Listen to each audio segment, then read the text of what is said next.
আসসালামু আলাইকুম সবাইকে।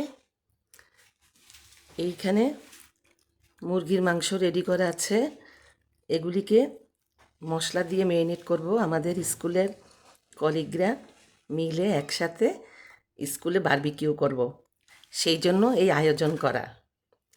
তো আমি এখন এই মশলা দিয়ে, এই যে এখানে দই, এখানে পেঁয়াজ রসুন আদা, আর এখানে আছে প্যাকেট মশলা, তন্দুরি মশলা, আর হচ্ছে আদা, তারপরে সর্ষের তেল, এগুলি দিয়ে আমি ম্যারিনেট করে নিচ্ছি।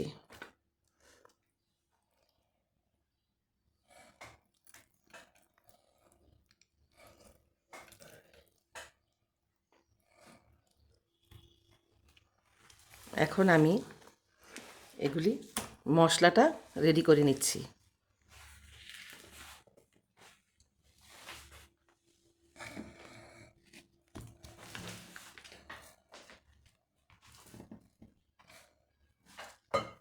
ওরে বাবা, এটা আবার করতে এলো।